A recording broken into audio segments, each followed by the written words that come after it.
live from the home entertainment viewing dungeon of Cyrus's house. We are remote viewing, and we are on the air. We are. It is the beginning, or at least it's the real beginning. Yes, the actual beginning of the end. The actual beginning of the very possible end. Isn't everything the beginning of the end, if you look at it in those terms? Mr. Glass is half empty. Well, I don't think we're just gonna start spouting lines from closing time, or I don't know. I thought we were doing REM songs. I'm very confused. That's great. It always starts with an earthquake. Let's just get into this. We actually did one of these not that long ago where we were it was kind of a Leog addendum that was catching up on the home viewing titles of DVDs and Blu-rays of stuff that had come out over that past month, mainly because there was Fantastic Fest was right there, and I was really behind, and everybody was nice enough to pitch in and help me throw out some reviews on audio. But it actually had a tremendous response. Yeah. So I started talking to a lot of the people who I get this stuff from and said, hey, what would you think if we did this audio show? Would you have a lot of stuff we could give away as prizes to our fans? And as it turns out, they did have a lot of stuff we could give away as prizes to our fans. They did, a rather intimidating amount of stuff, in fact. And so we started talking more, and, Brian was the obvious choice to have on the show with me. Well, thank you very much. And then, along with Brian, comes Luke, the great Luke Mullin. Luke Mullin is here. Guest starring, I assure you. Film School Rejects Luke Mullin is here because you cannot possibly talk about Blu-rays and specs and technical data without Luke Mullin. I feel like I should have worn glasses with all the spec talk. Yeah, he is sort of the Rain Man of Blu-ray specs. I'm saying he's like the Robin of our show. Yes. Yeah. You know what? Slightly less gay. You just laugh, and I'll tell jokes about how black and female you are. If we're gonna go with comic book references, and now I realize he meant the other Robin. I'm gonna say that he is more of our Oracle. He's the one who is like, you know what, Luke, we need a little bit more information on this. Can you help us out? And from the giant computer that is his brain, he will pull out Wikipedia. And drop. He will pull out Wikipedia-like information and drop some truth bombs on you. But we are here indeed to look at the DVDs and Blu-rays that came out over the last month, which in this case was November. So we are looking for the releases that came out in November, although the giveaways are a little bit more scattered than that in time of release. Some of them are kind of new. And of course, the voice you're hearing is Cyrus. Yes. And I am his co-host, Brian Salisbury. And thank you very much, Spilios. You can stop those letter writing campaigns. I'm not going anywhere. Is that what they were writing? Maniacal laugh. They totally misunderstood my call to action. Mm-hmm. Well, that's what you get. It is indeed. Excuse my clinking ice, but if I'm recording, I gotta have a drink. Yeah. So let's just jump right into it. Let's do it. One of the titles that actually I was really kind of surprised it took so long to come out on Blu-ray was James Mangold's Copland. Ah, yes. Now, Copland is an odd title in that it didn't do very well in the theaters because a lot of people were you've got Sylvester Stallone, Harvey Keitel, Ray Liotta, Robert De Niro in this film, and with a cast like that, people were like, okay, this is some like a gangland tale, like Goodfellas, but with Stallone, who was being lauded for his acting, playing a really different type of role. Yeah. With a serious performance by Stallone. Mm-hmm. And I think that, I know I personally was kind of disappointed that I didn't feel like I really got what it was selling itself as. That being said, it's such a good script. I totally got it, and I loved every second of it. And in fact, I think the biggest surprise that most people have when they hear about this movie is that it's not directed by Martin Scorsese. Sure. Given the cast and the subject matter. And in fact, this was kind of an omission from our last Leog episode about noir films, because it is a really interesting sort of neo-noir. And I agree. Stallone's performance is probably his best one since Nighthawks, in my opinion, which is covering a large expanse of time and a large expanse of really shitty, awesome, but shitty movies. Cobra! And Over the Top, and Rocky IV, and the list goes on and on and on, Demolition Man. But I think Copland is one of those movies that you have to kind of sit down and legitimately take stock of. Stallone he's kind of a tragic hero. He's a flawed hero, but a guy who is always trying to do the right thing. Doesn't quite have the mental capacity to know exactly how to do that all the time. But once he gets it in his head that he is going to stand up against, the evil forces, you can't stop him. Well, why don't you tell a little bit about what the actual plot is? Oh, yeah, absolutely. What happens is that there is an incident involving, there's this town that's set up in New Jersey, Don't say black, don't say black, don't say black. It's no. It's it's basically what it is it's a place where a lot of former cops and current cops have set up, either their current housing or kind of a secondary home, and it's a town that's kind of known for being run by cops. Everyone from the local sheriff, played by Sylvester Stallone, to any members of like the town council are all former cops. It's a place where cops feel like they can go when there's a little bit of heat on them, and you have a group of especially corrupt cops.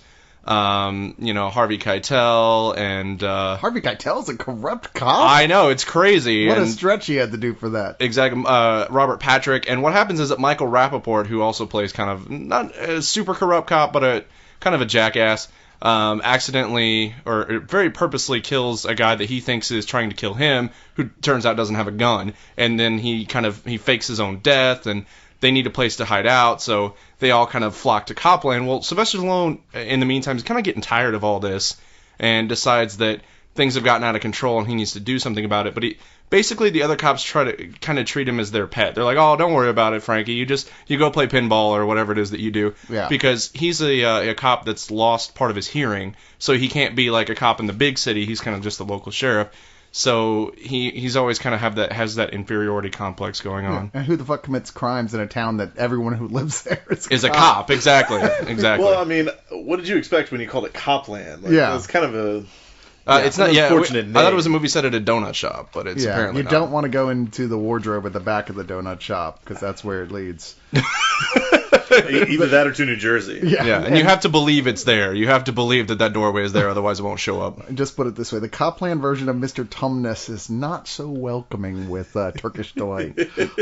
Not at all. And he is actually he's a mounted police officer. That's what's ironic about it. Many Narnia references for the show. I feel. You may want to take a drink every time we do a Narnia reference. I don't know. That may be the drinking game. Is that where the first episode's theme is going to be? I think accidentally, yes. Oh boy, we just kind of fell into that one. I think one of my problems with this film was really that, and admittedly, only having seen it the once, I haven't got a chance to rewatch this Blu-ray, but like I said, it was expectations. It was like you're going into this and it's presenting it as a type of movie we're expecting Stallone, who is a schlub in this movie. He gained like 60 pounds for it. He's just kind of a, I think maybe if we do, shut up, fat boy. Okay. Yeah, exactly. He's like that kind of guy, And it was just, I don't know, it was just so goddamn sad. I think another problem is that, and this is something other people have remarked about, it's a thriller, but there's so many goddamn subplots in it. There really is. And they slow things way down. Yeah. It feels like if you re-edited this and took out all those tiny, unnecessary little subplots, you would have a really taut, solid thriller. I don't necessarily have a problem with the subplots. 30 minutes long. It would be about that. I don't have a problem with the subplots, although I think the subplot about Robert De Niro telling people to go to lunch is a little overdone, where he's just like, "Go to lunch! Everyone, go to lunch!" And it's like, okay, why is he screaming at the entire office to go to lunch? Have you looked at Sylvester Stallone? Clearly, they're going to lunch a lot in this town. He says it to everyone except Stallone. It's like, you do some push-ups. Well, just talking about the actual specs here of this disc, like I said, this is the first Blu-ray edition that they've actually put out on this. Supposedly, this is a halfway decent transfer. It's funny, there's this thing I'm just starting to understand now, and the difference between showing grain and muting it to the point where people look like plastic dolls. I still don't think I understand the difference. The wonders of DNR. Yeah. What is DNR? Explain that. DNR is a process that studios use called digital noise reduction that essentially is meant... it's useful in cleaning up old prints that have a lot of specks and dirt and hair. A lot of these films...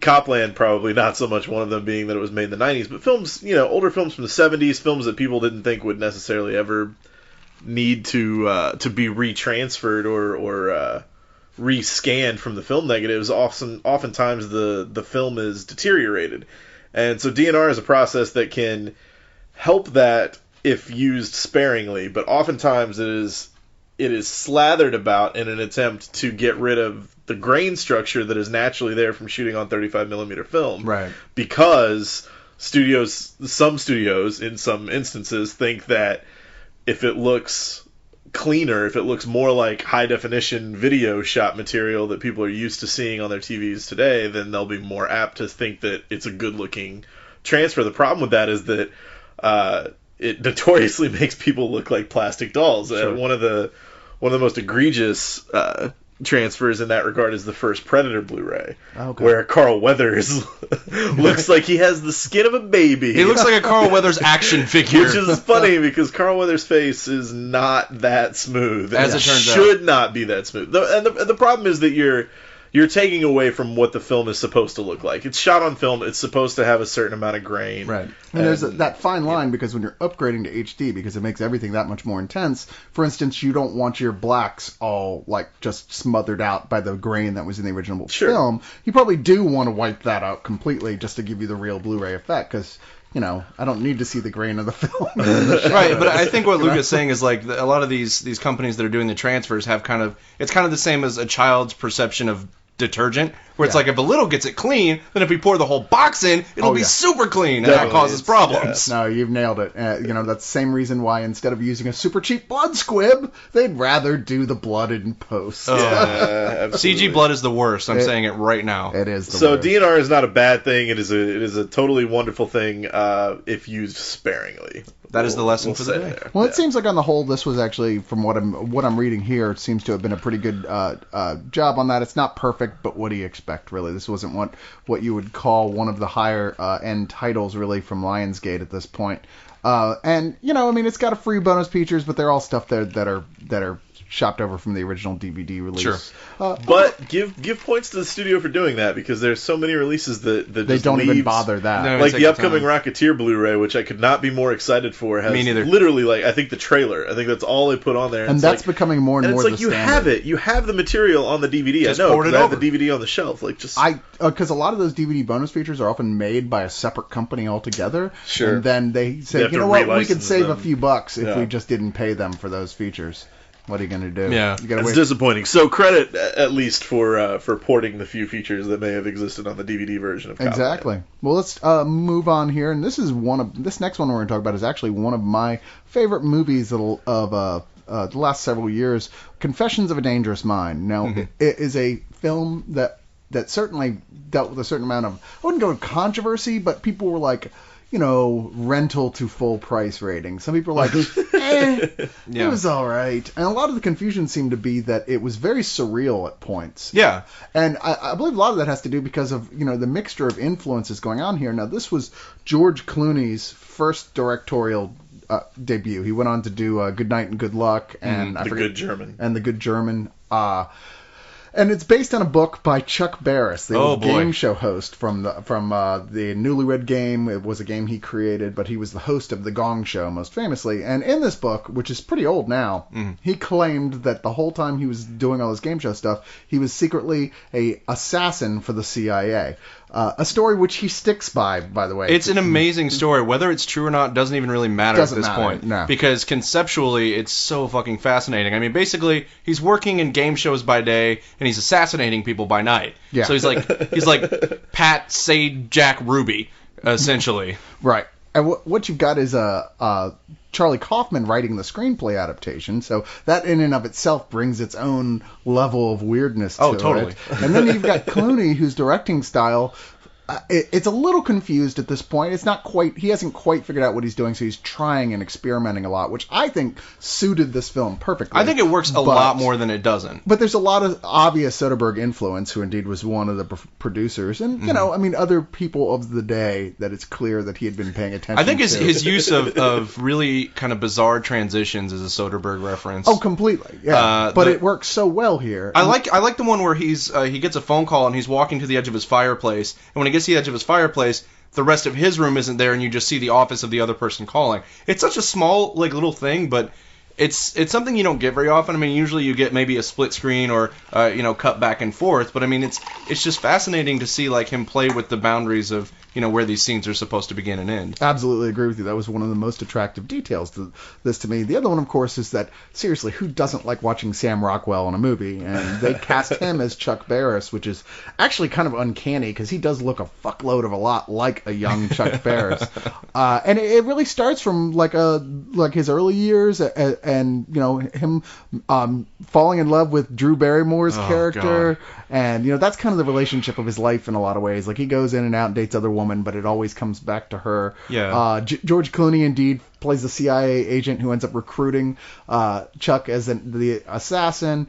Julia Roberts is an operative that he becomes romantically entwined with as well. It's just, there's a lot of really neat stuff that goes on in this film. There's a lot of really funny stuff, and there's some goddamn super dark stuff in here, too. Definitely. But I just can't recommend this film more. It was a big surprise because we all walked into it like, directorial debut of a big star with a big head, Yeah, it's interesting to see his kind of his early days.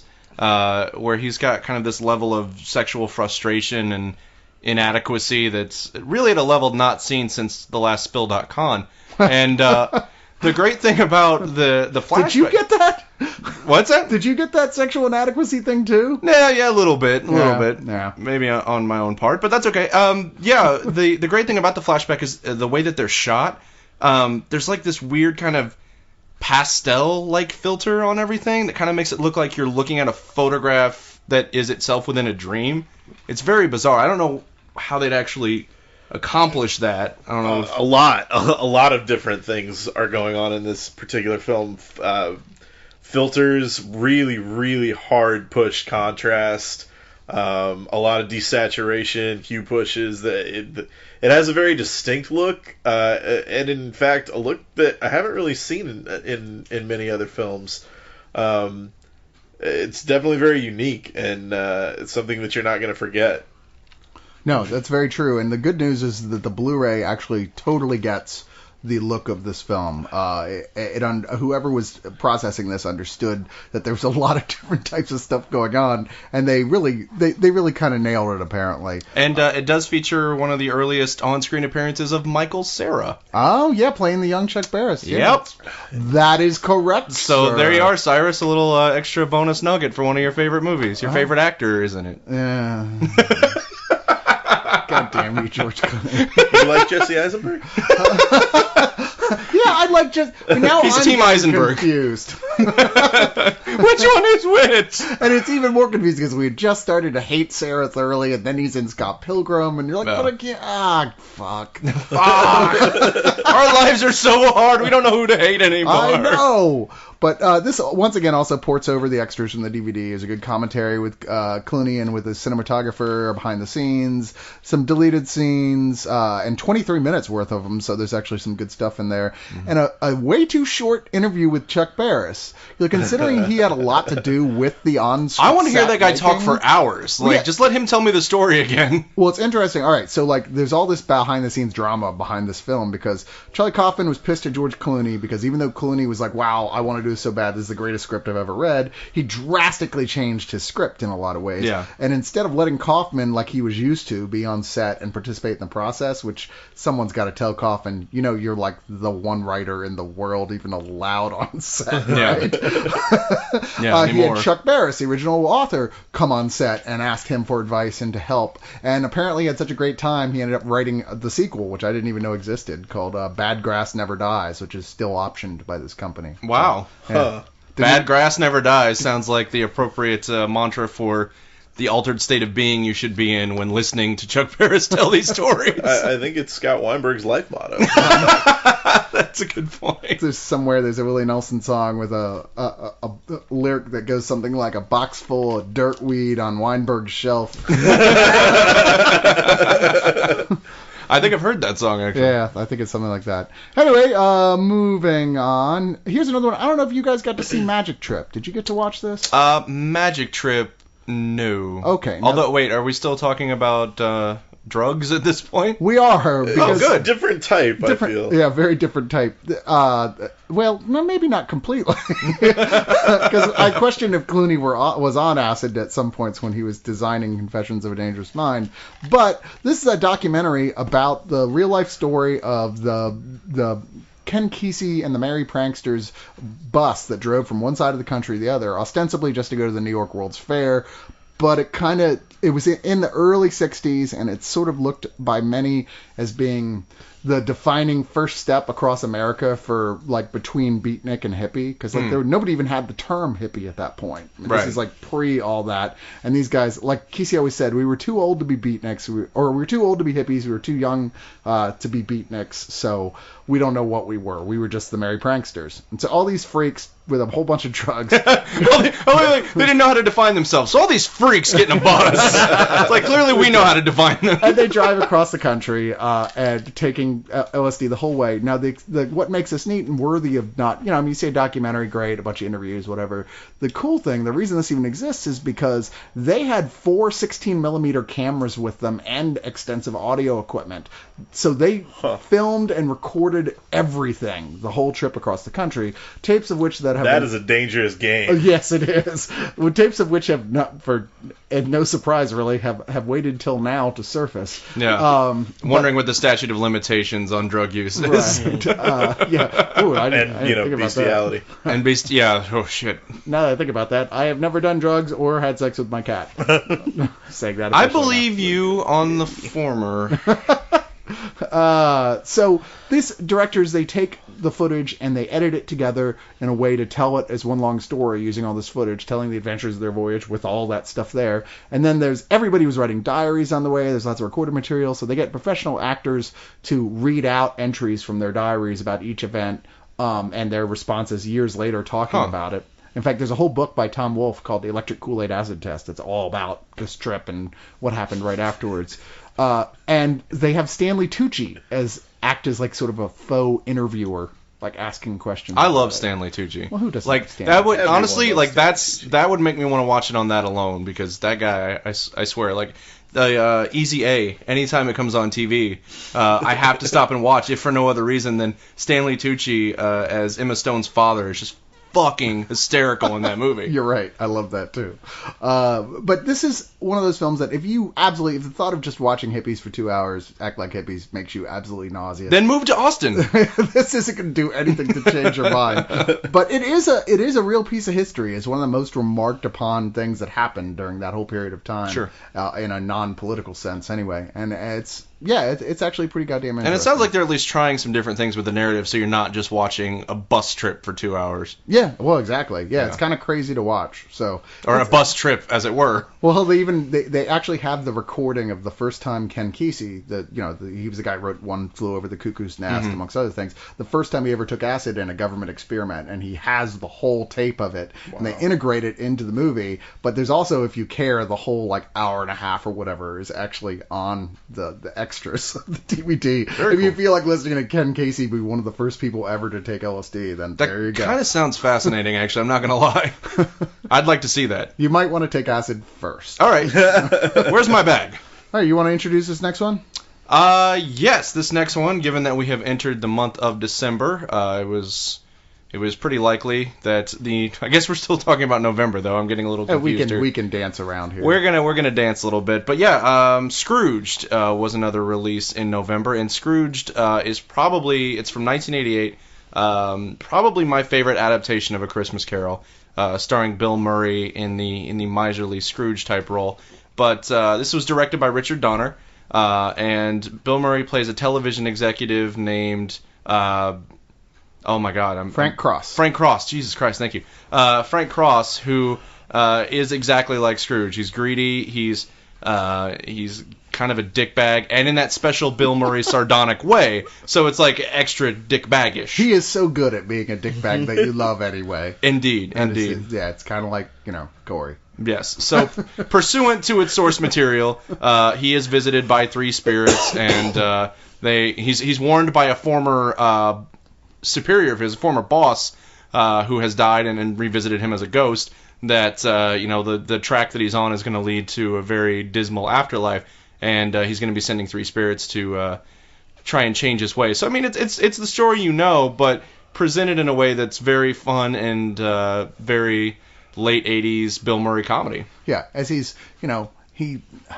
the relationship of his life that he left behind. Unlike the original Scrooge story here, you've really got to focus on because he's still young, he's not old, so there's still a chance he can get back with the one who got away, which was played by Karen Allen. Who, that's great and all, but can we please see her have a drinking contest? That's all I ever I get a little erect. I have invited her several times to be on mic. I get a little erect just thinking about it. We all do. But then I tell her that, and she declines. I know. What is that? I have no idea. I thought that was what complimentary, especially with the pictures we sent her to go along with. But then I went home with Nancy Allen, so it was all okay. So the ghosts, you got David Johansen, of course, what was it? He was from New York Buster Dolls, right? Poindexter. Yeah. As the ghost of Christmas Past. The feeling hot guy himself plays the ghost of Christmas Past. And this is actually one of the things I really like about the movie is it takes the classic story with all its fantasy elements and works in distinctly New York stuff. Like the Ghost of Christmas Past travels around in a checker cab. Right. And I love the fact that he's appropriate because his band, the New York Dolls, is often credited as being actually the first punk rock band. Really early. Someone were like, is it glam rock or is it punk? But either way, they were the New York Dolls. They were the hit of the town in their time. And let's face it, even at this point, David Johansen's time was over. Yeah, this is a great snapshot of our differing music taste because you know him from this early, possibly first punk band, and I know him as an 80s one-hit wonder. Yeah, no, he had that too. But then you've got Carol Kane as the Ghost of Christmas Present, of course, who's always funny, and she's hysterical in this. Mm-hmm. And just, of course, Jamie Farr, what an odd choice to play Jacob Marley. But not the first time we will be mentioning Jamie Farr tonight, so write that one down. Oh, yeah, he will be coming up again. Indeed. But just looking for a second at the actual Blu-ray, this is a decent transfer. In fact, everything I'm hearing is that, from HD Geeks, that this is extremely solid transfer of this film, which is great because it's one of those movies you're going to go back and watch over and over again. Especially now. Yeah, we will be watching it shortly, I suspect. Because, it's December and everybody wants to have their Christmas parties and you can't have one without Scrooged. I agree. You just cannot. 100%. So, it sounds and looks good, and unfortunately, this is one of those ones that Luke was talking about that just ports over the trailer, despite the fact there was a stack of great bonus features on the last DVD release. That's unfortunate. It is. Well, keep going. All right. Moving right along here. Might as well move right along. Since we're already on this theme of Christmas movies, we're going to go with a movie that I'm fairly certain Cyrus has not seen.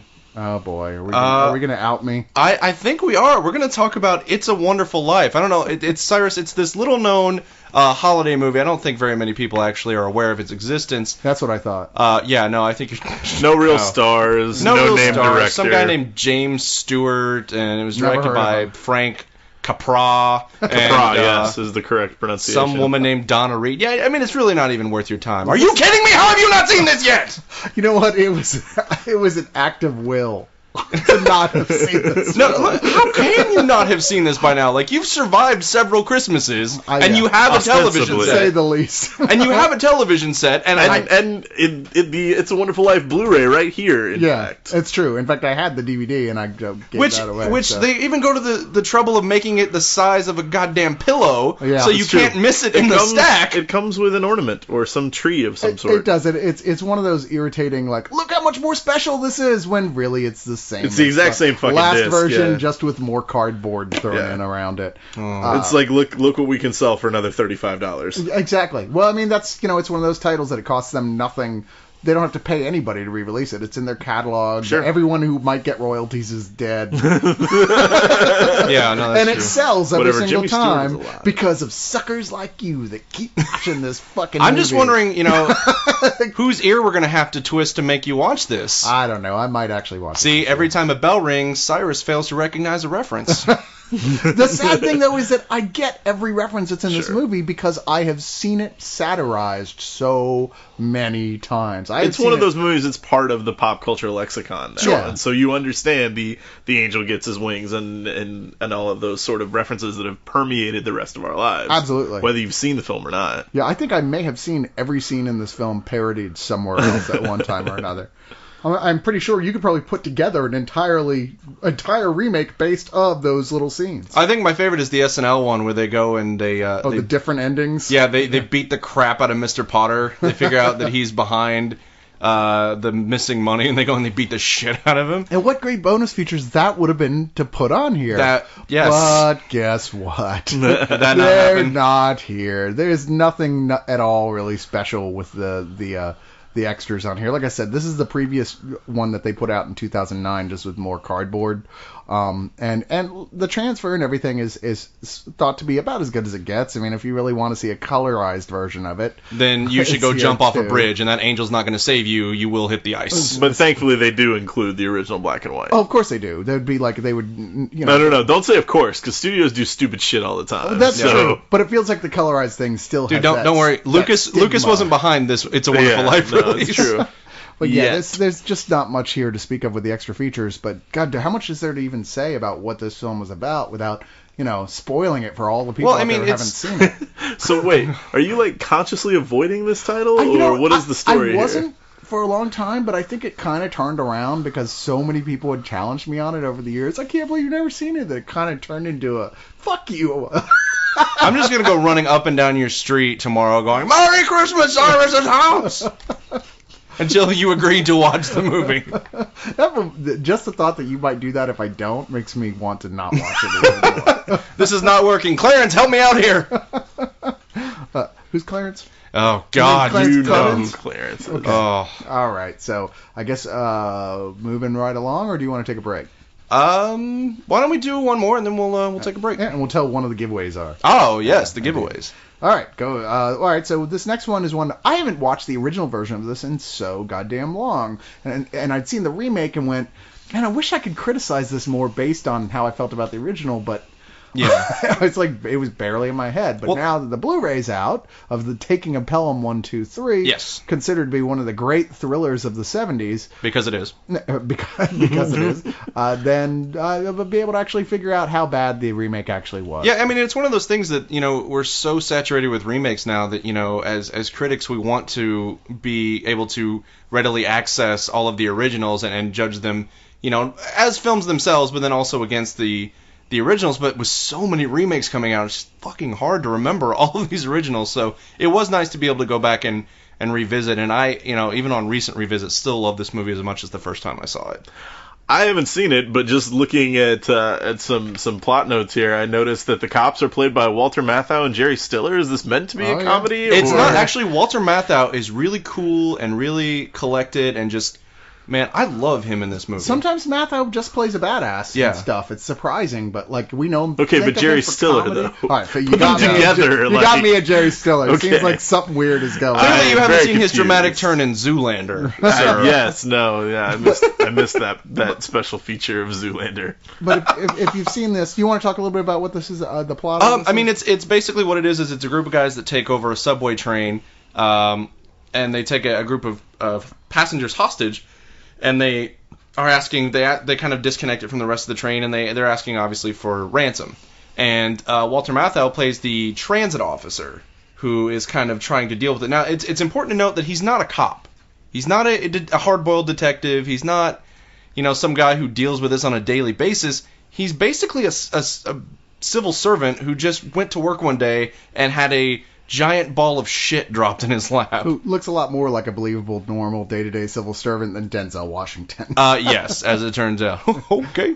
But yeah, it's one of those situations where a lot of the thriller aspects come from this group of guys and their plan and how are they actually going to get away with it, and is Walter Matthau going to be able to cut through the ridiculous amount of red tape that it apparently takes to negotiate with. That's one of the more interesting things that I think this movie goes into that a lot of other movies of this type don't, is that it's not just a cut and dry, the hostage negotiator grabs the microphone and then it starts to...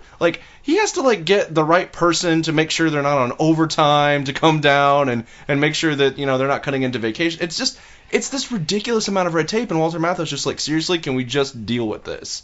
This is ridiculous. Yeah. But no, one of the... We have a missile the size of the Chrysler building. It's a missile the size people. of the Chrysler building. No, one of the things I love most about this movie, though, is Robert Shaw. He's one of my favorite actors, and honestly, this guy was... He was a god. He was a god... It's really too bad he got ate by that shark. It was really too bad, because he was a god slumming it by walking on Earth with mortals. And he's just so... He's one of those... He's the leader of the group of hijackers, and he's one of those guys that you can tell has... thought about this heist from every conceivable angle and calculated every contingency that he never gets rattled. Ever. Yeah. And it's just amazing to watch him work. Yeah, I think one of the strongest things to recommend this over the remake is just the performances. You're right, they're very gritty, they're very believable. Tony Scott, the guy who made the remake, has this tendency of trying to make everything much more flashy than it needs to be. And he also makes the mistake of adding some totally unnecessary subplots. There are no subplots in this movie. No. It is just direct and to the point, and let's stick to this as a really streamlined thriller. And it pays off. It really does in a lot of ways. A little bit of trivia here. Oh, well, first off, there's no bonus features of any kind except the trailer, once again. In fact, it doesn't even have a real menu. You've got to do that pop-up menu thing. I fucking hate that. I hate that that's becoming You want a special feature, just watch Jaws. Also, that's your special why do you hate that? I like having that. I think part of the experience is having that top menu and the way it's designed and seeing what they do with it, you know? I like that. That's part of the deal. So throwing that out the window just bugs me. I guess I can see that point, but I feel like it's just one more place where studios try and fuck you. Like, we were watching something the other day that had No, Hatchet. Frozen spoils like half the fucking movie in the menu. You're like, how second act reveal as they're showing clips, which I'm gonna combine these two things. I like having a top menu. Yeah. I hate it when the top menu contains scenes from the movie. But it's like anything else; they can screw it up if they do it wrong. And sometimes, sure enough, they're like, "Well, you're watching on Blu-ray. We assume you've already seen it." Even if it's a movie that like Frozen had just fucking come out. Yeah. That doesn't make any sense. Especially a limited release like Frozen. It's like, obviously if you bought this, you saw it in the theater. Which is complete bullshit. Yeah, it's bullshit for any movie. Yeah, no movie should do that. Studios, if you're listening, do not fucking put scenes from the movie in the menu screen. Thank you very much. Yeah, unless you're going to do things like where you're letting like really, very differently stylistic artists do interpretations of scenes. Yeah, just put Mondo posters in those. Yeah, like that's Mondo what we're saying. Posters, that kind of thing would be awesome. Confine yourselves to the first act. Exactly. Indeed. Exactly. All right, so just a little note here. I think it was funny because this was actually a huge hit in cities where there were subway. Odd how that works. But it bombed everywhere else. It was like nobody saw it in towns without a subway. But now South Dakota is like, what the fuck is a subway? I know, what's a subway? What's a movie theater? I don't understand. And even right now, they're like, what's a Blu-ray player? and they're not listening to this because they haven't figured out what a podcast is. Or the internet. You're going to get like 3 angry letters tomorrow. We probably have like 8 Spill fans in South Dakota that just fucking tuned out entirely. Usually when we pick on a state like that, we get like 10 letters going, I'm from there, that's funny. And then one guy going, fuck you, buddy. So, fuck you, buddy. Fuck you, buddy. Well, South Dakota can always pull that, hey, we don't have speed limits on us. Yeah, so that's a good point. That's a good point. That is a great fuck you card to be able to pull. But yeah, so it did really well in the cities like Paris and New York. Ever since the film has come out, it's official policy in New York that no number 6 train has ever been scheduled to leave Pelham Bay Park at either 1323 or 123 because that relates to the film, and they're afraid some obsessed person is gonna like us. Well, they're afraid of us, Cyrus. They didn't want to actually film it. They didn't want to let them film it on there because they were afraid of real life, like people copycatting, which never happened. But then you look at Money Train, which did actually get copycatted, like more than once apparently. Yeah. Maybe their fears were not so bizarre. Indeed. Also, keep an ear out for the score here. It was generally thought of as one of the top 10 film scores of all time, at least according to NPR. Very nice. The authority on such things. NPR, they're very smart about stuff. They just say it kind of calm and like this. Yeah, it's one of the top scores you've ever heard. Isn't it? It's nice? Time for Car Talk. It's good. NPR. Car Talk is badass. All right, so let's take a second before we go to the break and talk about some of the stuff we're going to be giving away. Giveaways, man. You will not believe it. I was not kidding when I said we got some badass stuff to give away. We are totally bribing you to keep listening. We are, and I promise you that we will do our utmost to and this is just right now just a once a month show. But whenever we do it, we'll have our utmost to have a ton of shit to give away. So you almost are required, if you like free stuff, to listen in. And the first thing we're giving away is the complete Blu-ray, the complete set of Farscape on Blu-ray, which of course is that science fiction television show that was done by the Henson Company. I'm a big fan of this. I put this in my Big 3 review because I am such a big fan of it. It's 88 episodes that's packaged together really tight. And wow, it's a pretty expensive thing to give away for free. I think we kind of rock. No, we are definitely the swag cast at this point. Once again, keep your ear out. All right, so we will be. Did I explain how these work? Here's how it works. Here's how it works. We've talked about this so much amongst ourselves, I forget that I haven't actually said it on the mic.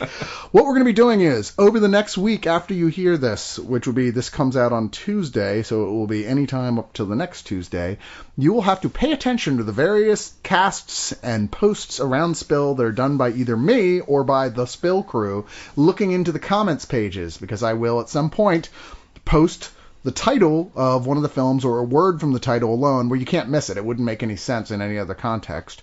And when I do that, you're going to want to send me a message on my page, and that's send a message, not put it on my profile. Send a message that says, hey, I saw this, you posted it at this time on this whatever, whether it's the review for, whatever movie or whatever it may be. And so I know that you didn't just do that ahead of time. Remember, you have to post the time I actually posted it, because it's listed on there.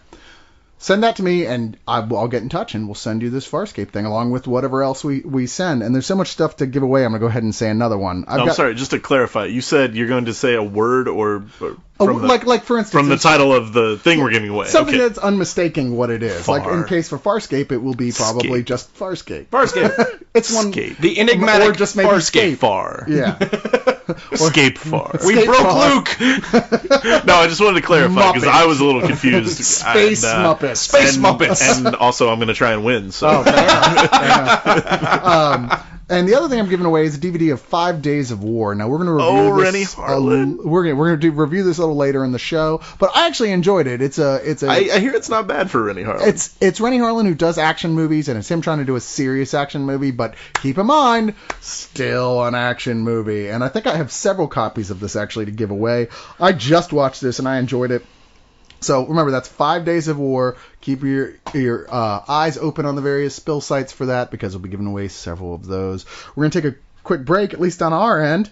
Yep, we're going to get some refills. We are going to get some refills, and we'll be right back after this musical interlude.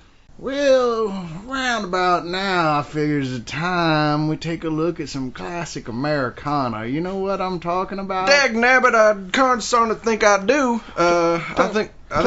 What? Just get it done. Hey, y'all just shared a spittoon there, all right? Fuck. Sorry to jangle your spurs there, Cyrus. It's quite all right. I'm easy going as can be. But we're going to talk about some of the westerns. And first one is Australian, an accent I cannot do. Oh, so, boy. Yeah. We're gonna do the Quigley Down Under then. Yeah, we are. That may be the best. It's funny, actually. Our dog, we have an Australian cattle dog, and so we try to do an Australian voice for her that always comes out British. I think it's because we also try to do it in falsetto. So we're trying to do an Australian accent, and it doesn't work. She's a Sheila. She's a Sheila. I love that we're doing this on air. This totally needs to be shared with people. I can't even try to do it publicly because it will go back and forth from New Zealand to Australian until someone is forced to come to my house and kill me. So, and his name is Peter Jackson. I couldn't even blame him. I was like, you're right. I had that coming. I should never have tried that. You just remember Mad Max, like 3 days ago. I saw a rig that could hold that tanker. You want to get out of here? Talk to me. And that's if you can remember that, then you can usually do an Australian accent. Yeah, I'm hopeless. I think it's well acknowledged. So, well, I haven't seen the film, but I'm told that Quigley Down Under stars Tom Selleck's mustache in the title role. And as we're coming off of Movember, I think that's appropriate. Tom Selleck is only a life support system for his mustache, pretty much. So I don't know why they don't just credit his mustache. Tom Selleck's mustache should run for office under the Ron Swanson party. I can't believe Tom Selleck's the banner of facial hair. Tom Selleck's one of those actors I'm always like, you know what? If there's anybody Quentin Tarantino should give a chance to a solid comeback for, it's Tom Selleck. Tom Selleck. Tom Selleck was Put him awesome. in Django. I'm sure he's one of the 98 people considered for Django at some point. Jesus Christ. And I loved that guy. I mean, I grew up watching Magnum P.I. Sure. Watching him in all those great cars. I mean, it was the golden age of comedy detective shows. Like, and that was one of the best ones out there. And it was surprising that his movie career, despite several attempts to really launch it, never really took off. Yes. Even though a lot of his films were pretty well received. See, Luke and I, I'm kind of sorry to admit this, but not really. our introduction to him was through Friends. He had a recurring role on Friends, right? And he was great on that show.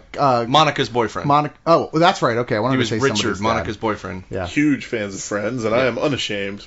Screw you all. Well, I'm only ashamed the anonymity of the internet.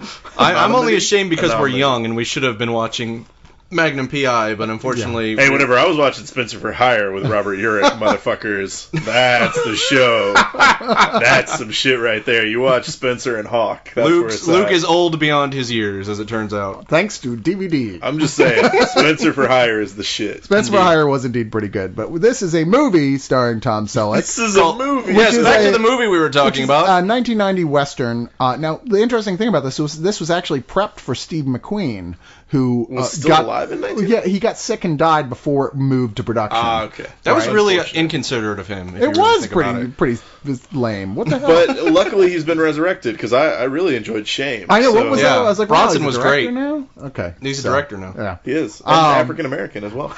That's amazing. It's true. Reincarnation really is true. Impressed. Yeah. Very impressive. I need to go buy some crystals and sage. So this is directed by Simon Winchell, who was, at the time, really at a height of his career, because he had just made Lonesome Dove for TV, which is still arguably one of, if not the greatest television miniseries ever. I mean, it's right up there with Shogun and Roots. Right, I still go back and watch it every other year or so, because it's just that goddamn good. But sadly, he made Quigley next, which is a pretty solid Western. After that, he pretty much just did Disney films. I don't know how anyone falls into that hole. He did all those Jesse Stone movies, too. Yeah, he did. Oh, not Tom. No, the director. The director. My bad. Sorry. No, Tom Selleck didn't even have good enough of a career to say he was in a bunch of crappy Couldn't Disney even get films. in with Disney, apparently. No. The Jesse Stone series is actually pretty decent. It's based on a series of books also written by Robert Parker, who did... the Spencer for Hire series. I did not know that. Why are you bragging about the fact that you read? Okay, we get it. Dude, yes, I do read occasionally. Robert B. Parker is an incredible writer, and the Spencer for Hire series is great, if for no other reason than the repartee between Spencer and Hawk. And the Jesse Stone novels are not quite as good, but equally decent material. That have sadly been turned into shitty direct-to-video films. Should we check your bank account to see if there's a check made out from Robert? What's his face? Right. What's his Sadly, name? he died. He actually died this year. Parker. Parker. So there will be no more Spencer novels, and no more novels. And he also wrote Appaloosa. If you guys saw that. Oh, Appaloosa's great with Ed Harris. Okay, that's also a Robert B. Parker. Yes, a lot of people but you're say dead that. inside. You haven't seen It's a Wonderful Life. That's true. I'm not dead inside. I'm just empty. There's a difference. No, I like the fact that you haven't seen it, because now I have a new trump card. Yeah, he hasn't. It's a Wonderful Life. I'm just going to sit on a deck of trump cards. You throw that down. It's like, yeah, but you didn't see It's a Wonderful Life until I see it, and then you'll just be like, fuck. You can't do accents. Con! No matter what you think of Appaloosa, I will say that, and I feel this is irrefutable. Appaloosa has an incredible line where it's one of those situations that you get in so many movies where you have a guy whose best friend, there's an awkward situation between the best friend and the girlfriend. The girlfriend initiates it, and the best friend rejects her, and she gets mad and tells the boyfriend, oh, he put the moves on me. And in Which any is other never movie, true. Never true. In any other movie, they would have sided with the girlfriend and would have caused this big rift, but in Appaloosa, Ed Harris just kind of sits there for a second and looks at her and goes, "No, Allie, Everett didn't do that." Just shut her the fuck down. Shit's done now. Yeah. Love that line. Which is very similar to Quigley Down Under. Bullshit. Possibly. 10 points from Gryffindor. There you go. Speaking of Gryffindor and Harry Potter. Here's a totally unrelated subject, which is Quigley Down Under. Anyway, so it's a film. Tom Selleck plays Matthew Quigley, who's like this, I don't know how realistic it is, his sharpshooting abilities, but his idea is that he's got this experimental rifle, which at the time, 1874 Sharps Buffalo rifle, which apparently is a real thing, but it's a super long distance rifle where he can hit things from 3/4 of a mile away. And this is it's like a Barrett 50 cal in the 90s. Yeah, we're talking about long enough ago that there weren't sniper rifles. Was that one of the guns on Goldeneye on N64? Is that why you know that? No, the Barrett 50 cal is It's a modern gun that can literally almost rip a man in half from about 3/4 I love of a that mile we bring away. you on to do like Blu-ray tech specs, and you're like the armory expert as well. I happened to catch it on MythBusters one day. You are a mixed bag of genius, my friend. I tell you what, I'm just a fount of useless knowledge. I assure you. Just squeeze them, and a little bit of data comes out. Is that what they call it? And a little noise. I've been curious. A little noise. So he answers an ad to go from America or Texas, I guess, where he's used to making his trade, to Australia, and it just says looking for the best long distance shot in the world. So he gets chosen to get flown out there because rather than answer with an essay or something, he just shoots perfect shooting on the ad itself and writes Matthew Quigley, 900 yards. Yeah. So he goes out there, the long trip out there, and he meets up with a guy who, in fact, has hired him, which is played by Alan Rickman, who's a rich landowner who, it turns out, wants him to go out there to kill Aborigines. See, I told you there was a tie-in to Gryffindor. There's a Harry Potter tie-in right there. I know. I kind of eased into that. I didn't want it to be too hard on anyone there. So immediately, it was one of the great scenes where you just see them having dinner and it's very civilized, and he's like, so basically I want you to they kill these human rats out there, and then it just cuts to an outdoor scene and you see Alan Rickman flying through the window. Yeah.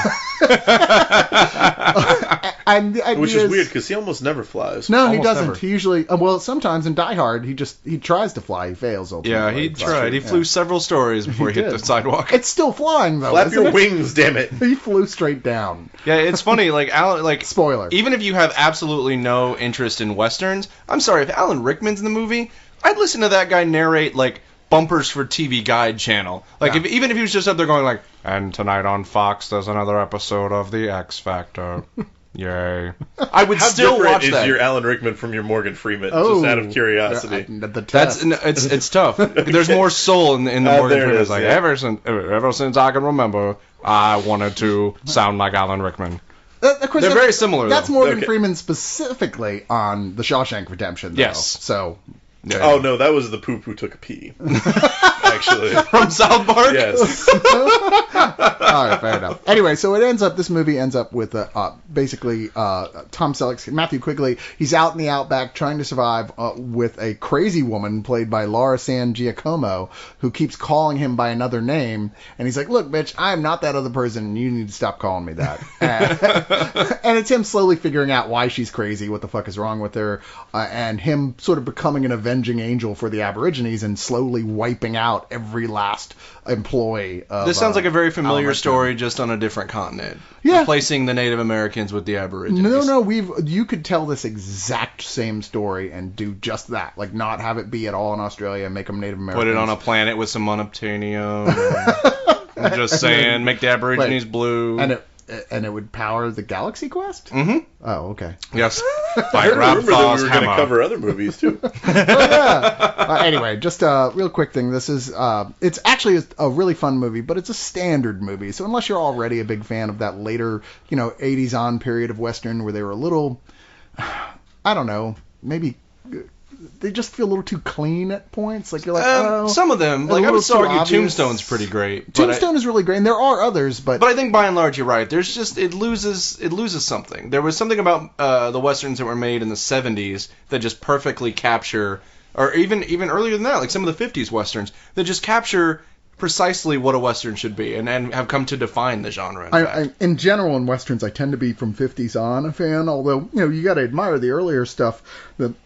The John Ford classics for what they really were. Sure. And there's a couple films there that are kind of deconstructuralist or explore the grays more of the earlier films, but it wasn't until the 50s that it became almost the standard to be I think maybe this is morally complicated The story. Searchers is the one that comes to mind immediately when you talk about that. That's a great example. Or High Noon. Yeah, High Noon's another good one.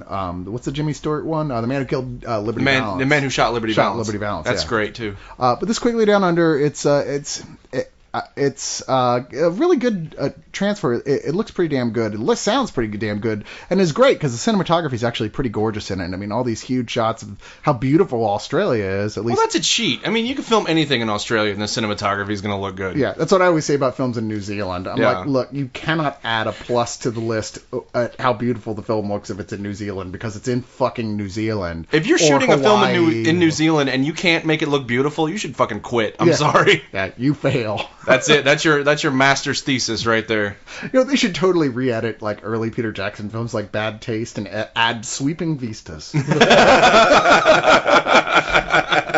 So yeah, this just comes with a really forgettable amount of extras, a really short about the rebirth of the Westerns, I guess, which is really just almost one of those EPK featurette things. Yeah. Nothing really worth commenting on. But I guess let's move on to the skipping down the list a bit. Let's talk about one of the ones that this is one of the only ones on the list that Brian and I watched together. We got together. We're both excited about seeing it. Yeah, we finally got off our butts and sat on our butts and watched this movie. Exactly. It's one of those films that's considered to be a real classic, and I had never seen it and felt kind of shitty about it. Yeah. It's the 1970 Arthur Penn film Little Big Man. Very strange movie. It's very strange. It stars Dustin Hoffman and a guy who, by the way, in the Guinness Book of World Records, the longest, all right, so for an actor, the longest lifespan any actor has played the entire lifespan for. Mm-hmm. It's like he holds the record from like 18 to 121. Yeah, no, it's crazy. Basically, the movie starts in the complete antithesis of every Western format. It starts in I want to say it even starts in the early 70s. Like, it's a contemporary start for the movie. It feels, I don't even know if it's the 1970s. It's, Maybe it is. Yeah, I guess it could be. It could very well be. They don't really nail it. They don't really explain it, but you can tell that it's modern times, and there is a gentleman with a tape recorder who is a reporter, biographer, and he is meeting with the oldest fucking man on the planet. Seriously, you think he'd be the state spokesman for the California Raisins? Indeed, and what's really ironic about it is the guy interviewing him was played by William Hickey, who went on to prominence as Hollywood's oldest person. Yeah. He always played like the ancient characters in things like National Lampoon's Christmas Vacation, and I can't believe I'm going to say this, Mouse Hunt. Mouse Hunt is awesome. Mouse Hunt is a thing. It is a hell of a thing. But basically, he's coming in to interview a famous, and this is their term, not mine, and I'm only going to say this now because it doesn't make sense later, a famous Indian fighter played by Dustin Hoffman, and basically he's just recounting his life. Particularly, the biographer wants to know about his encounters with General Custer. Well, in particular, because he was the only white survivor of Custer's last stand. Yes. At Little Big Horn. Yes, he is. He's a Caucasian gentleman who has had a very strange past, starting with his family getting massacred when he was about 10 years old by a tribe of Indians. Sure. And then he's taken in by a tribe of Indians. Sure. Happened to me. Happens to everyone at some point in their life. And then basically it's just him recounting the story of his life as he travels from this tribe to living in this town with this white person and then living with this tribe. The various experiences he did trying to identify, who am I as a person? Am I a guy who sells medicine with a quack at a sideshow type thing? Yeah. Am I a gunfighter? I mean, where is my place in the world? Several different tropes of personalities that you would see in a Western film are featured here, including the snake oil salesman, including the overly religious zealot, and in fact, including some figures from Wild West. I don't know if it's necessarily history or legend. Like Wild Bill Hickok? Wild Bill Hickok. You know, it's funny how many Jim people... West. How many people get mad at this film because of the fact they kill Wild Bill Hickok wrong. You know, Wild Bill Hickok has never been in a film where he doesn't die, as near as I can tell. I think I've seen Wild Bill Hickok. Funny story, he does actually die. Well, it's like, that's a given. It's like, oh, look, Wild Bill Hickok's in this film. Well, he's gonna die. If John Dillinger shows up, you don't expect him to ride off into the sunset with the girl. Right, exactly. You know, just like you don't expect to see Hitler get killed by gunfire at the end of a movie. But that's a... Thank you very much, Quentin Tarantino, for your revisionist history. But, yeah, no, it's like, okay, so he didn't get killed playing cards with aces and eights. We'll live. Yeah. It's much more dramatic and much more central to the character in this film, the way he actually does die. So the weird thing about this movie, the really off-putting thing, and this isn't in a bad way, it's just off-putting, is that you're never really quite sure if it's a really dark tragedy or if it's just a total satire. You can't tell. It's very hard to... And one of the things that muddles it for me, and this is what I was referring to earlier, is he's called this great Indian fighter. He's not an Indian, and he's never fought an Indian. Yeah. In the movie, like, he has one skirmish as a 10-year-old with one of his brothers in the tribe, and it's one punch and it's done. But for the rest of the movie, they keep referring to him as an Indian fighter. Right. What? He never fights any Indians. A bit confusing because, in the final fight, he is there representing General Custer's troops, albeit in a weird, very reluctant way. And I don't want to give away too way. much. Yeah. But all right, so one of the things you have to accept going into this is that if you're one of those people who gets mad at history being changed, this is not the movie for you, because this is, like I say, it's more of a satire, more of like a sort of, it's more of a fable about the subject matter than it is trying to be realistic. If you're a slave to the actual details, go watch a History Channel documentary, because this is not going to do it for you. Like, for instance, in here, General Custer is he's practically insane. He's a Looney Tune! Yeah, and he's just self-obsessed. I mean, he is a cartoon, and I don't mean that in like he's cartoonesque. No, it's like Bugs Bunny put on a giant mustache and a Union soldier hat. It's ridiculous. Yeah, which, and a complete racist, which it's widely reported that Custer was anything but. In fact, he was generally against the plan that he was sent out to do. Did you just use the word generally to describe Custer? I did. Nicely done. I don't think you meant to. I did not mean to. Accidental pun. Take a drink. Even my brain likes to pun without me. There's lots of little neat things like that. What I loved Faye Dunaway as the religious marm who brings him in when he's young, and she clearly doesn't believe this religious stuff because she's like just so horny. And she clearly wants to jump his bones from the first time they meet. One of the hottest scenes ever is when she's giving him a bath, and he's just like clearly like. It's so hard he's displacing water. Yeah.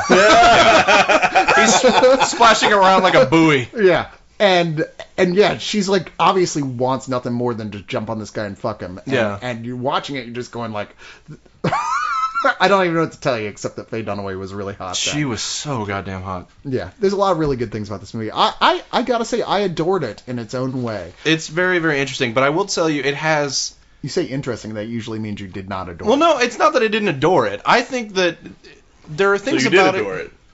Damn it, Luke. I love that in a movie about the white man versus the red man, you're being completely black and white. But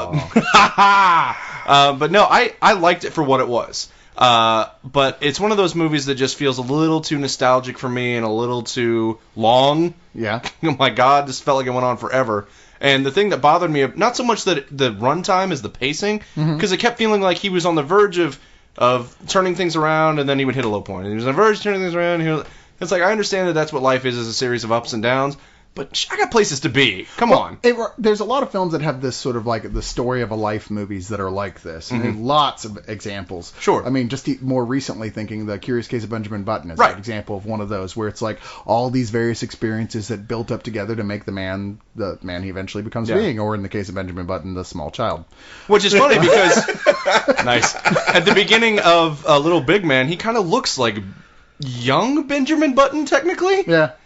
But no, one of the things that really stood out for me is there's some really disturbing imagery in this movie. I mean, it's a movie about people being slaughtered wholesale, and I don't want to give it too much away, but there is a shot of an infant getting shot in the face. Yeah. No, wow, that's crazy, isn't it? Easily one of the most disturbing things that has ever crept in my brain and now won't leave. Like, I see bloody papooses everywhere I go, or papooses everywhere I go. This was very much intended to reference both the Holocaust in some ways with some of the stuff that was going that the director Arthur Penn was putting into it, and Vietnam. And in fact, the character of his Indian wife in there was intentionally a Vietnamese woman who was playing that. Interesting little factoid to add to your experience. Plus, infant shot in the face. Infant shot in the face. And nothing. I mean, like, there's stuff in this movie that's violent, but there is nothing even close to that level of violence. And then when you see it, it's just like, no, wait, clearly we're seeing something that's not there. But then you back it up, it's like, no, they really just shot an infant in the face. It's really graphically violent throughout it. And it constantly takes sweeps your feet out from under you, because it's like most of the time it's just kind of like, haha, this is cute.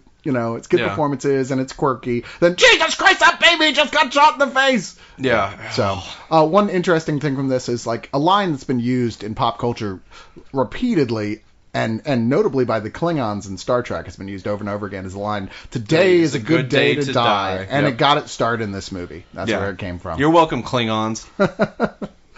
And, Shakespeare is always better in the original Klingon. Indeed. Yeah. Indeed it is. All right, so here's a movie I don't think you guys got to see was The Big Country. Did you get to watch this? No, but I heard that in Big Country, dreams stay with you. It's true, they do. We can't stop here. This is Big Country. All right. Sorry. This is just going to be pun tennis, isn't it? Or internet references. Yes. This is a 1950... Yeah, Bryant Reeves hasn't played basketball in a long time. Wow, and Luke pulling out a Big Country sports reference. Nicely done. For all 4 of you out there that watch sports as well. You realize 8 people are going to comment with a, woohoo, someone talked about sports reference. Have Luke on every show. Replace that jackass Brian kid. So this is a 1958 American Western by William Wyler, same guy who did Ben-Hur, for the record. Yes. That starred Gregory Peck. Decent film. No, yeah, it's all right. Regarded as a film worth watching. Gregory Peck plays a former sailor from a rich family that's marrying. His fiancée lives out in a giant ranch house out in the West, and he's traveled out there to join her and her meet her family in preparation for them to get married. And he goes out there and immediately he's treated as like, oh, look at the city boy coming in here all fancy with his fancy We don't take kindly to hat. your taps around here. I mean, mainly from a group of thugs who live in the neighborhood who are led by Chuck Connors. Chuck Connors. I know, right? You're like, Chuck Connors of Tourist Trap? The late 70s horror film that I love? I don't know, because like most people, I haven't seen Tourist Trap. That's so sad. Oh, Tourist Trap is awesome. Anyway, I gotta take your word. He was on The Rifleman, was one of his big... We're going to do that thing where we roles. get off topic because we haven't seen this particular movie. But yes. Maybe he was, but Wikipedia didn't feel like listing it. Oh, no, he was, yes. Ah! He was in that. Anyway, so he's like, the whole time, Gregory Peck, you're like, what is this guy, a pussy or something? He's like, no, don't worry about it. Relax. It's okay. I can take it. It's not a big deal. These guys, let them have their fun. I've been to ports all over the world, and there's drunken assholes in every single one of those ports, and it doesn't do anything to me to watch them decide to poke a little fun at me. It's how men react to stuff. Sure. And meanwhile, as this is going on, and other people, including the head ranch hand at the ranch, where Burl Ives, who won Best Supporting Actor for his performance here,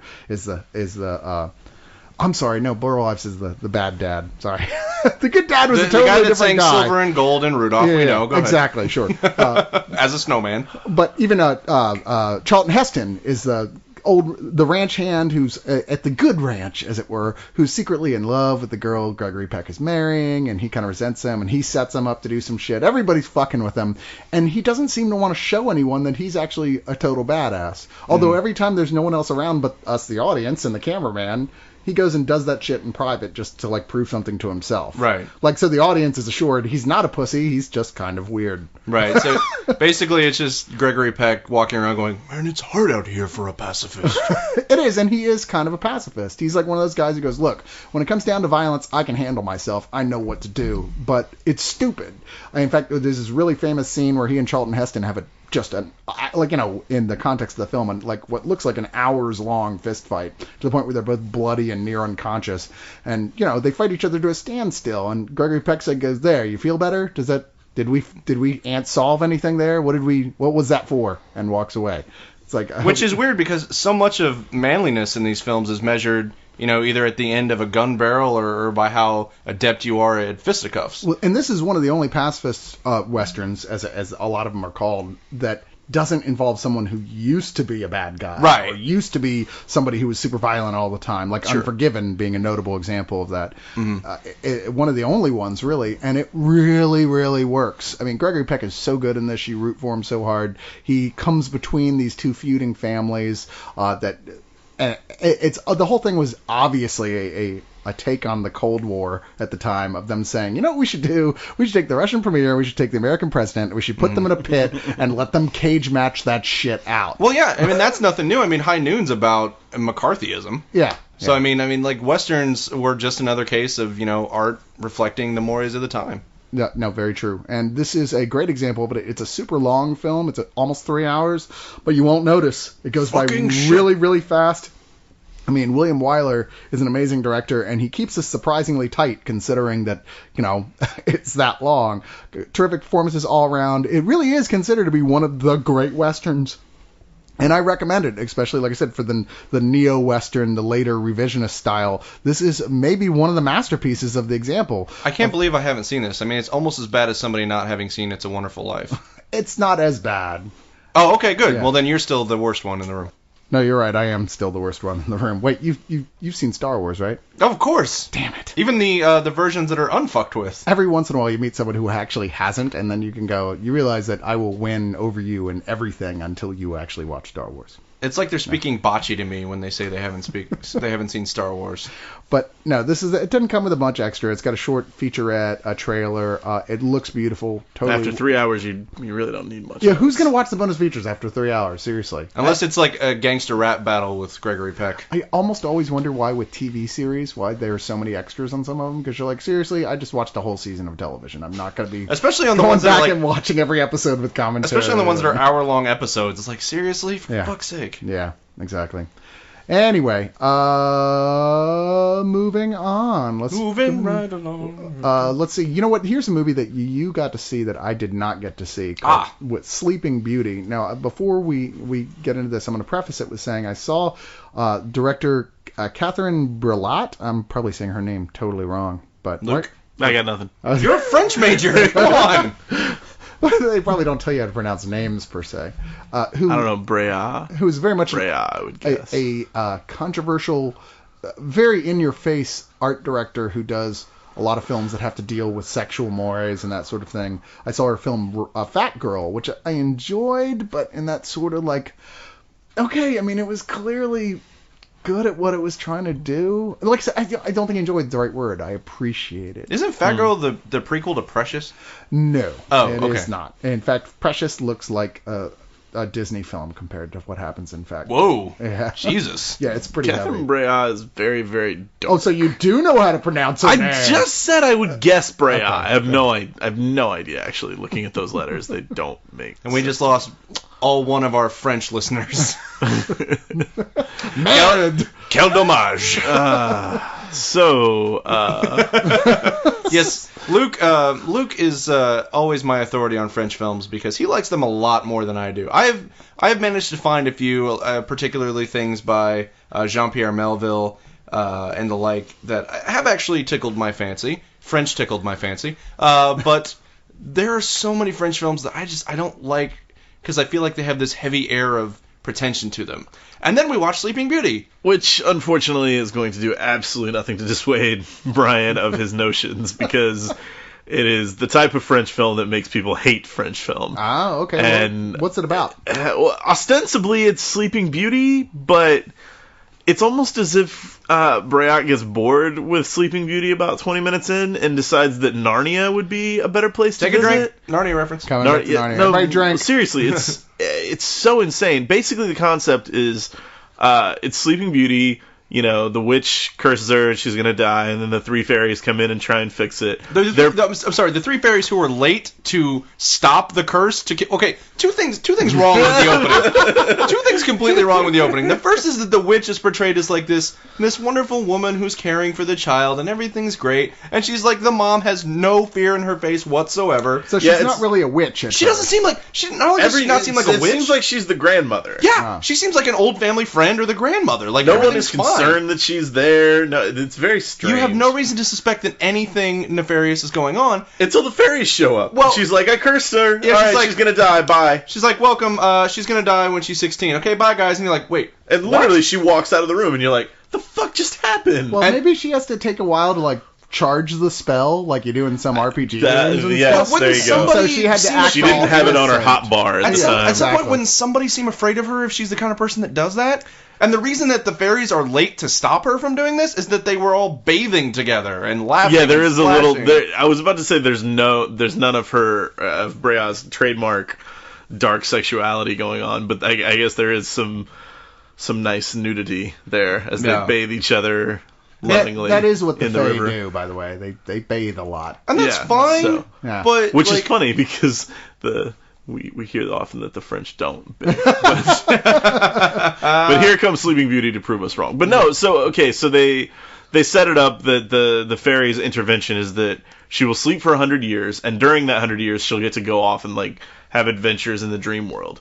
So then we follow her in the dream world, which starts with her, like, getting attacked by a troll, and to get past him, she has to, I shit you not, bowl a human skull successfully 3 times in a row into 3 little piles of human bones. And knock them over. Yeah, basically... Which looks, when she does it, looks like about the easiest thing that anyone has ever done in the history of the universe, because she's so good at it, and the troll is so surprised that anyone could do this, because it's never happened. Her survival is contingent on her ability to play Bozo's grand prize game. Essentially, it's the dumbest fucking scene. Only they're not, they don't change distances. They're all equidistant. And then she goes on and she, like, meets up with this family, she lives with the family for a while, and then... out of nowhere, the son becomes this, like, raging cunt. Not out of nowhere. It was because he somehow had an experience with what is basically the White Witch. He sees the White Witch, and then a snowflake falls into his eyeball somehow, and he becomes an asshat. So he didn't get bitten by a cunt basket first? No. It's not even a wear cunt basket situation. Right. No, and then, so the little girl goes off, and she encounters a dwarf, and it really is Narnia. Like, it was too much. And it falls into his eye. We actually haven't seen the end. It could be a brilliant film. It could tie everything together wonderfully, and we wouldn't know. I highly, highly doubt it. Yeah, the snowflake actually goes into his eye, so technically it's 28 cunts later. But no, or the beginning of any given Lost episode. Exactly. The problem I had with it is it's completely uncertain of not only its tone, but what century it takes place in. Oh yeah, the time period is completely up in the air. She's a princess. They established that she's a princess. I assume we're in France because that's what the language everyone they're is speaking. Yeah. But they're like subway trains and I don't know. The fairies. The fairies literally use sticks. So it's not like the branches Wiz, are their wands. That's the thing is. It has possibly the worst effects of any modern film. Yeah, it's really bad. It's Asylum level special effects. Oh wow, that's really bad. And the thing is, like, you can have princesses in modern day, obviously, but the whole beginning of the France film takes place. Like, I'm sorry, but it takes place in a fucking castle where everyone's dressed in like. At the earliest 19th century clothing. Which, if they were in England, would make sense. Like, they have castles and princesses. Yeah. It makes no sense. And it delights in being obfuscating and keeping all of its cards close to its chest and being like, you have to figure it out. And it's like, no, fuck you. And you don't Your job is to tell a story. You don't see an adolescent girl put a worm on her vagina. So, really... See, that's kind of disappointing. Yeah, I was hoping that not quite a Brea film. So I would watch. No one gets raped. Is that what you're saying? Is that what you're telling me? At least not in the first hour. No, but French Peter Dinklage does show up, so there's at least that. Oh, yeah. So we're back to Narnia. Take a drink. Oh boy. All right, so let's move on here. I actually watched this today. I didn't think I'd have time to, and it was one of the titles that I was expecting to not like from the get-go because it said 50 Cent was in it, and I don't think he's ever been in a film that's good. I'm not sure about that, but I'm pretty sure. I can't come up with anything immediately. Like I want to. Once a month, a title comes out direct to DVD that he is in. Sure. The last one had Bruce Willis in it. Yeah, I watched it. How the hell? And the one before that had Val Kilmer in it. I saw that. I can understand getting Val Kilmer, but how did they get fucking Bruce Willis in that movie? Come out to this movie. We'll have a few laughs. We'll get together. Well, you're getting good at these impressions. I'm on radio. I got to do something. Now do him if he was French. Oh, yeah, there you go. Ce n'est pas français. Quel dommage. Close enough. Anyway, so this next one we're talking about is 13, which unfortunately here was largely direct-to-video. I believe it probably played at some festivals or something. It was mostly direct-to-video. Yeah, but it is an English-language remake of a 2005 French film called... 13 Zemetti. There you go. 13 Zemetti. Which I actually like. That is 13 Zemetti is brilliant. Now, what does Zemetti mean in French? I have no fucking idea. I don't know that it's distinctly a French word. It may be like a variation of like French Guiana or something. Like it's very strange. Well, either way, apparently this was relatively close to the original because it's directed and written by the guy who wrote and directed the original, which doesn't happen very often in remakes, and when it doesn't always bode well. Doesn't always bode well. Doesn't always pay off. Remember when John Carpenter remade Assault on Precinct 13 and set it on Mars? That was really good. No, you know why I don't remember? What were we talking about? Something. I don't know. Let's get back to the other thing. Something weird with my brain every time I start thinking about that movie. What movie? It's a repressed memory. I love it. All right. So here, this story follows this guy who's a younger guy who's an electrician who's working fixing these people's house. Who this guy appears to be a criminal of some sort, and he overhears a conversation about some really well-paid job and an envelope that's coming for him with the instructions. Very hush-hush. Right. So this guy dies of a heroin overdose, and so the main character's like, well, fuck it, I'm gonna pretend to be this guy because my dad is in and out of the hospital and we can't afford the bills. We're gonna lose the house and all that. So he's willing to take a lot of risk. He doesn't know what's going on. He has no idea what this. But he's willing plan to take is. the risk because he's trying to save his father. So he goes on this thing. The whole time on his heels are the police, who somehow are clued into something going on with this envelope. It's never entirely clear to me how they even know to follow this guy, but there it is. So it's the guy from Dexter. I forget the actor's name who plays the cop. With the weird accent. Angel? Yeah, who plays Angel. David Zayas. And so he gets out there, gets away from the cops, and it turns out the job is he is one of, I can't even remember, it's not 13, it's more than that, men. It's just his number is 13 in it. I want to say it's like 20 or 20. I guess it would have to be an even 20, number. It was in the 20s, but it's a group of men who basically stand around in a circle with a gun pointed at each other's head, playing Russian roulette. Yeah. And each one has a number, and a bunch of rich guys who each sponsored one of them to come there have some elaborate betting system of which the specifics are completely impossible to decipher. True. Yeah. I mean, really, kind of there's like no craps. way. Yeah, and there's like they have like little Or Keno. They have little tiles that they give each other that don't seem to have anything to do with anything. That I don't know how it works. Don't worry. It still makes about more sense that. than Pai Gow. I don't know what the It's, fuck I don't know. Pai It's Gow funny is. listening to you explain it to me because I haven't seen the remake and I have seen the original. I'm like, nope. Didn't make sense there either. What? No. I'm just like I don't remember there being any tiles and. There's a lot of things in the remake that weren't in the original that really don't need to be in a remake for any kind of cultural bridge or adaptation sake. Like, I'm curious to know if all the subplots went nowhere in the original. they didn't have as many subplots because they were probably worried they would go nowhere. Well, see, and here there are these subplots that seem to be there only because they're like, look, we got this actor, so we got to do something more with them than just have them be in it. Like Mickey Rourke, for instance, plays this guy who was abducted from a Mexican prison to be brought into this. Weird. And there's a little sort of subplot with him that plays out to absolutely nothing. He coasts his way. That's part of what I really enjoy about the original is that you follow the one guy who you've been following since the beginning, since he was cleaning the house or fixing the roof or whatever, and you really are only concerned with him. Like, you have no concept of who anybody else in the room is at all. No, they There's really no don't go into a lot of backstory. No. Like, you get a sense there too. I don't even know if this made it in the remake, but two of the contestants are brothers. Yeah, that's in the remake. That's Jason Statham and Mickey Rourke. No. Winstone. Ray Winstone. Oh, Ray Winstone. Yes, Okay, that's right. so not 50 Cent. Yeah, no, not 50. 50 Cent is like another one of those, hey, we got 50 Cent, we got to do something with him. He's completely that's wasted. unfortunate, Because because that's what I like is that you don't get a sense of who they are. It's Right. muddled. Yeah, the remake is completely That's muddled with all unfortunate. these And it backstories. does feel like one of those. We got this. We got to find a way to sell this to a bigger public. So and we've got these stars who are available for this little window. Yeah. So we'll just have them be small parts in here, and we'll write a little bit extra for them. It feels like one of those deals. This is the only way we can sell this movie to get made at all. So find a way to make it work. And I don't mean to sound like the film school douchebag, but I like that the original's in black and white. Yeah. It really works for it. It feels stark and cold, like, I don't know, the basement of a place where they play Russian roulette. Well, and with a light bulb. But the one light strongest bulb. thing about this film is that aspect to it, because when you're watching these Russian roulette sequences play out, they're nerve-wracking. They are. I mean, Jesus Christ. And you got Michael Shannon as the barker, who's the guy who's out there yelling the rules and telling people what to do. Why they got Michael Shannon for that, I have no idea. But there he is, Michael Shannon. This is a very fans. strange cast. It's a really strange cast. And the thing is, like, you have this, you're right, I mean, it is powerful to see what is essentially a daisy chain of potential murder.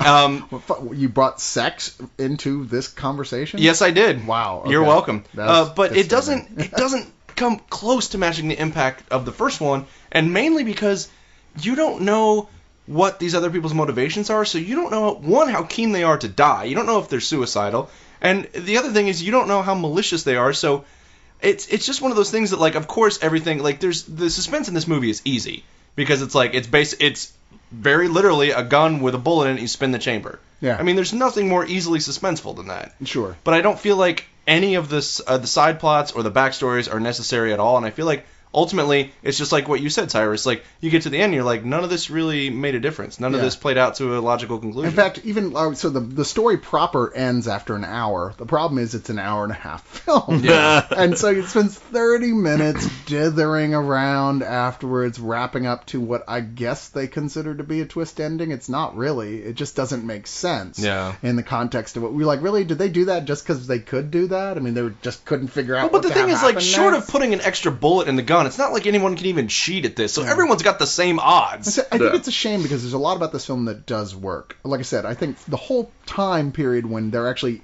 inside of the complex where they're basically being imprisoned and forced to do this game actually plays out really well. It's just that when you ultimately discover that those little other story threads aren't going to pay off, that is disappointing. Which is even more disappointing that Mickey Rourke is interesting in it. I was like, wow, this guy, I love this Mickey Rourke character. I can hardly wait to see what they do. Oh, okay. So yeah, and it ends up because there's no conclusion. It just feels like he's coasting his way through another loose cannon performance. It's like, oh, he's the guy they can't control. Whoop the fucking shit. And once again, if you don't like 50 Cent like I don't, I think he's one of the worst actors working today. He's barely in the film. He's so wasted. Like, what's the point of having? Because honestly, wasted. The reason that he does, he's not in the tournament, so he doesn't get literally wasted. Properly unnecessary. Yeah, and it's like he gets put in movies anymore because it's like the novelty thing, and it's like, why are you even going to use him as a novelty cell if he's not even really involved that much in the movie? No, very true. It does look pretty darn good, I gotta say. Sure. And unfortunately, once again, it looked better in black and white, though. No extras at all. I'm sure it did. You know what? If you're going to put this out and you really want to sell it, why don't you sell it like put in a double feature with the original version? Yeah, and that would be if amazing. you guys are, if you've listened to this and you're at all curious, I implore you to watch the French version at least first. If you want to watch this after, that's fine. But I feel like the French version is a much better way to experience this story. And I looked it up, and the filmmaker is actually from Georgia, the USSR Georgia, not the not the team that just lost the SEC state. championship. There's another sports reference. Snap. And Zemetti means 13 in Georgian, which means this film's title is 1313, which I'm a big fan of for redundancy purposes. It's not like Baron Zemetti? No, apparently this is 1313. Snap. Yeah, so, 13 Zemetti is quite a good film. Yeah, I have the remake. I really do want to check out the original, because everything you're saying makes me think, wow, all the elements in this that work so well without all the elements that didn't work at all. Exactly. Yeah. Exactly. And it actually reminds me of a Spanish film, and I don't want to get too off topic, but if you're going to go ahead and rent 13 Zemetti, rent another film by Juan Carlos Fernandilla called Intacto, which has a lot of similarities, I feel, to this story. Good point. Yeah, I really enjoyed Intacto quite a bit, so good to know. All right, moving on. Here's a film I hadn't seen in a long time, and I remembered fondly, admittedly largely... I remember fondling myself. Well, yes, indeed. I don't have to remember back real far for that. Because it was an early Angelina Jolie film, a young Angelina Jolie starred in the HBO, made-for-HBO movie Gia, which was, of course, the life story of Gia Ferengi. Pharyngeal jaws. Couldn't look any less like a Ferengi. And it was the film that, like, when I think back of Angelina Jolie's career, like, the two films that she has honestly truly been just devastatingly sexy in was this and Hackers. Hackers where she wasn't even supposed to be all that sexy. But, where she played Acid Rain. But damn. Acid Burn. Her name was... Oh, I'm sorry, Acid... Is it Acid Burn? It is Acid Burn. I think you're right. But here she's a tragic life of a well-known model who, I guess... As much as it's possible for me to assert such things, changed the modeling industry. I mean, I don't know. Did she? Okay, I'll take your word for it. Well, the film certainly changed the Kleenex industry. It certainly did, because big boost to the Kleenex industry. Angelina Jolie takes her clothes off and totally a lot. Yeah, that's the thing, is that you hear and you're like, oh, Angelina Jolie is naked in Gia, and along this time there are lots of movies with nudity, and you're like, all right, it's maybe 30 seconds, 60 seconds. No, it's like 27 minutes of Angelina Jolie naked. So much naked Jolie in this movie. Yeah. It's like tits how out much Tomb Raider. Is there? And if that wasn't enough for you. She is in a lesbian on-again, off-again affair with Elizabeth Mitchell, who also stays naked for a good portion of the film in having lesbian sex with Angelina Jolie, which, wow, I don't know what to tell you. My both heads just exploded thinking about that. Delicious. This movie should be called Tits Out Tomb Raider. You know, the surprising thing is, even with all that, and I know some people go, oh, I don't need to watch the movie, I watch the clips online. I have my favorite scenes bookmarks and they just play in succession. You know what? It does kind of, it makes a difference because the movie makes you fall in love with this character that Angelina Jolie plays. It is actually a much better movie. Yeah, that's the thing. It's a decent film. Yeah. It may have been spank bang material for a long time, but the film itself is really quite good. Well, yeah, and it's one of those rise and fall stories. Somebody starts to get like the fast road to fame, ends up doing too many drugs. Terrible tragedy ensues. You're right that she's never been hotter, except maybe in Cyborg 2. She was in Cyborg 2? You bet your ass she's in Cyborg 2. Our expert at useless movie bullshit trivia. VHS movies that no one should ever watch. So, yeah, this is... I really recommend this movie. I didn't think I would watching it a second time. I was expecting, okay, I know I was probably just more like, oh, she's naked when I first saw it on HBO. But this is 5 minutes longer, and some of those minutes are indeed naked minutes. I was record. going to say, is any more of those 5 minutes more of bare acid burn? Yeah, I believe there is some more nudity here in those 5 minutes. Nice. And, you know, it's got a really great cast. It's got Mercedes Rule as Gia's mom. It's got Faye Dunaway as basically her agent. Faye Dunaway the one coming who back. ran her career. Mila Kunis, one of her first roles ever, was the young Gia. Oh, that's in this right. film. In fact, something they even referenced on an actual Family Guy episode. Oh, really? For the record, yeah. Oh, nice. It's kind of funny. This won 2 Golden Globes and Emmy. It's not crap. You'd think it probably is one of those films famous only for those scenes. It's not. It's a little finger waggy, you know, like, see, if she just lived a normal life and been a good girl, none of this would have happened. But at the same time... She didn't whip out her Golden Globes all the time. But at the same time, it's like has nothing negative at all to say about, like, her gay relationship in the film. It's very free of judgment of her sexuality. No, in terms of her absolutely. sexual orientation. It doesn't have anything to say about it at all. In fact, it just is. It's just there. It's just part of who she is. It's just something you will need to be comfortably situated and alone for. That's all. Yep. Yeah. With socks and Kleenex on hand. All right, one more of these and we'll take our next break. You know what? This was one of the most fun films that I was excited super excited to get on Blu-ray. I've never even owned this on DVD, although I did have it on VHS. Of course, which I still do. Best on video. I'm sure you do. Watched it this afternoon. Indeed. The Cannonball Run, a 1981 comedy film that solidified my love for Burt Reynolds and Dom DeLuise as one of the greatest comedy duos ever. Who look like they look like the same guy in various stages of an eating disorder. Like Burt Reynolds is really good looking, and Dom DeLuise is plump, but he still looks kind of like Burt Reynolds. It's very maybe it's the mustache. I don't know. Yeah, they look like they should be brothers. I thought they the first couple times I saw this movie when I was younger, I always thought they were just because they look so much alike. It wasn't even a recent revisit. I was like, oh, they're not actually brothers. Well, it's very clear that these guys have been friends for a super long time. Yeah, and in fact, that was true. They had been, and you got that whole college roommates vibe from them, the way they needle each other, play around, have established things that they do to each other. Well, like that character was based on one of Burt Reynolds' college football teammates. Oh, well, there you go. There are some stuff to draw from there. But what this follows is it's based on a real, it doesn't exist anymore. I think it only went on for 5 years, but it was a cross-country illegal race called it's called the Cannonball something. It is. No, I know. It wasn't called the Cannonball Run, but it was something. No, it has Cannonball something. It has a much longer name that they shortened, thankfully, to the Cannonball Run. Yeah. It doesn't matter. No, it doesn't matter. But in fact, this is the third movie based on that race. There were 2 others in 1976. Gumball Rally? Was that one of them? Gumball Rally one, and the other one was just called Cannonball or Carquake and had David Carradine. I have seen Cannonball. Directed by Paul Bartel. I didn't realize they were related. I've seen Cannonball. Indeed they were. This is actually one of the most interesting things about this movie, and I know you don't usually think Cannonball Run. There's lots of interesting things to be said behind the scenes of We're about to intellectually deconstruct Cannonball Run. But it was directed by Hal Needham, who was a lifelong stuntman and quite a famous one. Had never really done much past that, except he had been on his own writing scripts, and he talked Burt Reynolds into, taking a look at Smokey and the Bandit And Burt Reynolds was so taken with it and with his conversations with him, he talked Hal into directing it. And they went on to do a bunch of movies together. They did, the Cannonball Run is his, Stroker Ace, Hooper, and just for shits and grins, he also wrote Megaforce. Yes! Megaforce! The good guys always win, even in the 80s. Megaforce is awesome. But so here's one of the fun things, like in this race that goes on in this movie, and like I said, keep in mind, this isn't even mildly drama. This is like the silliest kind of comedy. This is basically if you took Vanishing Point, breaded it, country fried it, and then put a mustache on it. Sure.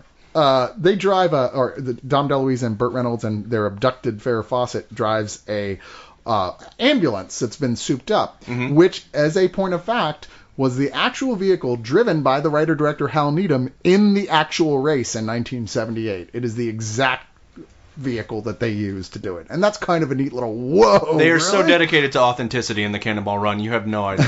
It's funny that that's actually true. It's true. Like, I sound like I'm being snarky, but they really did. Lots of the extras are played by people who are involved with the race. Like the guy who actually started the race, who was the editor of Car and Driver magazine, has multiple roles in the film. Right, it's like, wow, there's so much just shit keep like showing that. up.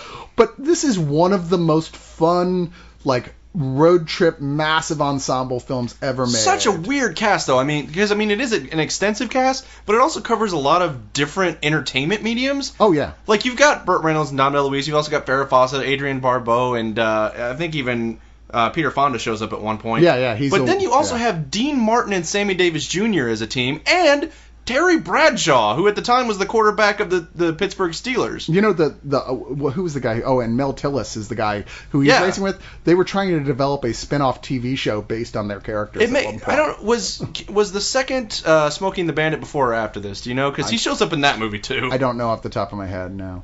But yeah, no, there's so many people in here that are weird. My favorite is Roger Moore, playing Roger Moore, who apparently is confused that he's not James Bond. Yeah, he thinks he really is James Bond in the film, but he's not. Complete with the music. Yeah, with the music and a badass car. Incidentally, the only time he ever drove an Aston Martin. There's a rumor that after this movie came out, the James Bond studio forced him to sign a contract that said, "You will not parody this character in films." That's what I've heard.